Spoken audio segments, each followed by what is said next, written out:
اسی طرح سے آپ کی یہ مناجات بھی ان تک پہنچے گی. بے شک.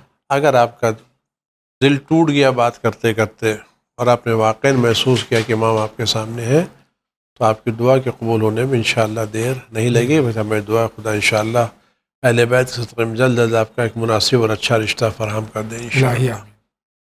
اگلا سوال. جی میں چندہ میاں بلند شہر ڈسٹرکٹ سے بول رہا ہوں. میں ہر وقت بیمار رہتا ہوں. کوئی آسان سا وظیفہ میرے لیے بتائیں، بڑی مہربانی ہوگی. پہلے تو ہم دعا کرتے ہیں کہ اللہ تعالیٰ آپ کو اور تمام مرضى مومن و مومنات کو جلد صحت عطا فرمائے. اور آگا یہ کوئی دعا چاہتے ہیں. استغفار کریں اور صدقہ نکالیں بہت بہت شکریہ. اور اس میں کسی اچھے ڈاکٹر یا حکیم سے رجوع بھی کریں انشاءاللہ. بہت بہت شکریہ. اگلا سوال. السلام علیکم. میرا نام ہے عبد الکریم اور میں نظام آباد سے بات کر رہا ہوں. میرا سوال یہ ہے کہ زینت القرآن کس سورہ کو کہا جاتا ہے؟ زینت القرآن کس سورہ کو کہا جاتا ہے؟ یہ حساب فرمائیں. خدا حافظ. زینت القرآن کس سورہ کو کہا جاتا ہے؟ مختلف کچھ لوگوں نے اس کو سورہ رحمان قرار دیا، کچھ لوگوں نے سورہ قل اللہ سے تعبیر کیا ہے. جی اس کو ذرا کے جی بہت بہت شکریہ. آپ کیا کہنا چاہتے ہیں؟ السلام علیکم. میرا نام سید محمد تقی نقوی ہے. میں گجرات کوڈینار سے بول رہا ہوں. آگا سے ایک سوال ہے میرا کہ سادات کا صدقہ سادات میڈیکل میں یوز کر سکتا ہے؟ کوئی بھی غریب سادات بیمار ہو تو اس کے میڈیکل میں پیسہ دینا ہو تو سادات کا صدقہ سادات یوز کر سکتا ہے میڈیکل میں؟ والسلام. ہمارے بھائی فرما رہے ہیں، انہوں نے یہ نہیں فرمایا واجب صدقہ یا مستحب صدقہ. سادات کا صدقہ سادات جو مستحب کو استعمال کر سکتا ہے. واجب صدقہ استعمال نہیں کرتا تو مستحب صدقہ اس وقت تک استعمال نہ کرے جب تک دوسرے ذرائع موجود ہیں. جی اور کوشش کرے صدقہ سادات کے استعمال نہ کیا جائے تو اچھا ہے. اگر مجبوراً ہے تو مستحب صدقے کی اجازت دی گئی ہے، واجب صدقے کی نہیں. شکریہ. اگلا سوال. جی میرا سوال ہے آپ سے. میں ابھی آپ کا پروگرام دیکھ رہا ہوں ول فرل کے سوال جواب. میرا آپ سے بابا آدم علیہ السلام کی مزار مبارک کس مقام پہ ہے؟ ہمارے بھائی فرما رہے ہیں کہ بابا آدم علیہ السلام کی قبر مبارک کہاں ہے؟ نجف میں مولا کائنات کی زری میں زری دفن ہے. میں. نجف اشرف عراق میں مولا متقیان امیر المومنین علیہ السلام کی زری میں. بہت بہت شکریہ. اگلا سوال. السلام علیکم. میرا نام سید راشد حسین کاظمی ہے. میری عرض والا صاحب سے کہ گھر میں دیا جلانا اور برت رکھنا کیا ٹھیک ہے؟ بعد میں اگر مکان کو انسان دیکھ جائے تو یہ گھر میں دیا اپنائی ہو زیارت ہو زیارت کرو. گھر میں دیا جلانا، گھر میں روشنی کرنا. اگر جی اصل دیا کو کوئی مسئلہ نہیں ہے، اصل مسئلہ روشنی کا ہے. جی اگر روشنی ہے تو دیے کا کوئی سوال، گھر کو روشن رکھنا چاہیے. جی وہ دیا کا کوئی مسئلہ نہیں. اصل مسئلہ جو دیا اس زمانے کے بعد جب دیے کے میں گھر کو روشن رکھنا چاہیے. جی چاہے آپ دیے سے روشن رکھیں، چاہے شمع سے روشن رکھیں، چاہے بجلی سے روشن رکھیں. گھر میں روشنی رہنا چاہیے، جی گھر میں تاریکی نہیں رہنا چاہیے. بہت بہت شکریہ. اگلا سوال. السلام علیکم. میرا نام عابد رضوی ہے. میں ہلور سے بول رہا ہوں.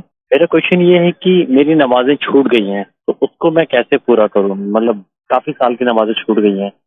یہ احساسی بہت بڑی بات ہے کہ اس نوجوان کی نمازیں چھوٹ گئی ہیں، کس طرح ادا کریں؟ کافی سال کی نماز. فی الحال ایک کام یہ کہ روزانہ کی نماز کے ساتھ ایک ایک قضا کی نماز پڑھتے چلے جائیں. جی نماز صبح کے ساتھ صبح کی قضا پڑھ لیں، ظہر کے ساتھ ظہرین کی اور مغربین کے ساتھ مغربین کی. اس طرح پر بوجھ بھی نہیں لگے. کچھ دنوں میں ساری قضا نمازیں ادا ہو جائیں گی انشاءاللہ. انشاءاللہ. بہت بہت شکریہ. آپ کیا کہنا چاہ رہے ہیں؟ السلام علیکم ورحمۃ اللہ وبرکاتہ. محمد احمد حیدرآباد سے. میرا سوال یہ ہے کہ جب ایک والدہ اور والد غیر مسلم ہو اور اس کا لڑکا اگر قرآن حافظ بن چکا ہو تو کیا وہ مرنے کے بعد آخرت میں اپنے ماں اور باپ کا صفات بولتے ہیں جنت میں داخل کر سکتا ہے یا نہیں کر سکتا ہے؟ آپ سوال عنایت فرمائیں. بہت شکریہ. بیٹا مسلمان ہے، ماں باپ اسلام قبول نہیں کیا، انہوں نے انتقال کر گئے، بیٹا حافظ و قرآن ہو گیا تو کیا ماں باپ کو بخشوا لے گا؟ بخشنے کی بات تو نہیں کہہ چلے گا. اس کے نیک کام کرے گا تو ان کے والدین کے عذاب میں تخفیف ہو. عذاب میں تخفیف ہو سکتا ہے. بہت بہت شکریہ. اگلا سوال. ہمارے ایک دوست ہیں دلی سے، وہ جاننا چاہتے ہیں کہ اگر ہمارا گھر لون پر ہے تو کیا ہمیں خمس زکوٰۃ دینا ضروری ہے؟ تو اگر گھر پہ لون لیا ہوا ہے ہم نے تو کیا اس کے بعد میں بھی خمس نکالنا ہمیں؟ اس کا مسئلہ ہے کہ آپ نے جو لون لیا ہے اور اس وقت آپ پر جو بچت ہے، اگر جو پیسے آپ کے پاس موجود ہیں وہ پیسے آپ کے لون سے زیادہ ہیں، اس زیادہ پیسے پر آپ کو خمس دینا پڑے گا. جی. لیکن اگر آپ کا قرض زیادہ ہے اور آپ کی بچت کم ہے تو آپ کو خمس نہیں دینا ہے. جی. بہت بہت شکریہ. اگلے سائل کا سوال. السلام علیکم. آپ یہ بتائیں کہ جناب امام حسن علیہ السلام کے 2 بیٹے تھے یا ایک؟ جناب قاسم کا تو پتہ ہے، دوسرے کا نام نہیں معلوم ہے. حضرت سبط اکبر امام حسن علیہ السلام کے کتنے فرزند تھے؟ کئی فرزند تھے. جناب قاسم ایک تھے، جناب عبداللہ ایک تھے، جناب حسن ابن حسن ایک الگ تھے، جی، جن کو حسن مثنیٰ کہلایا جاتا جی. کئی اولاد تھی آپ کی. بہت بہت شکریہ. اگلا سوال. مولانا السلام علیکم. میں عبدالحفیظ میسور سے تعلق ہے میرا، اور میں ابھی سعودی عرب دمام میں رہائش ہے. پچھلے دن جمعے کی نماز میں خطیب نے کہا کہ ذی الحجہ کی جو قربانی دیتے ہیں ہم لوگ، تو اگر صاحب خانہ ایک بکرے کی قربانی دے اور کہے کہ بھی یہ میری بیوی کے نام سے بھی ہے، میرے بچوں کے بھی نام سے بھی ہے، تو کیا یہ چیز جائز ہے؟ کیا یہ ضروری ہے کہ میں میرے نام سے اور میری بیوی کے نام سے، دونوں کے نام سے قربانی دوں؟ اس کے بارے میں تھوڑا روشنی ڈالیں. شکریہ. مینا کے علاوہ جو قربانی ہم کرتے ہیں اپنے اپنے ملکوں میں، یا حج کے علاوہ جو قربانی کرتے ہیں، تو اس میں ایک قربانی میں کئی نام ہو سکتے ہیں؟ مستحب اعمال میں اور مستحب قربانی میں ہم متعدد لوگوں کو شریک کر سکتے ہیں. واجب عمل اور واجب قربانی میں شریک نہیں کر سکتے. ناظرین کرام، اسی کے ساتھ جا رہے ہیں بہت ہی مختصر سے بریک پہ. آپ کہیں نہیں جائیے، ابھی گئے ابھی حاضر ہوتے ہیں. دیکھتے رہیے چینل ون.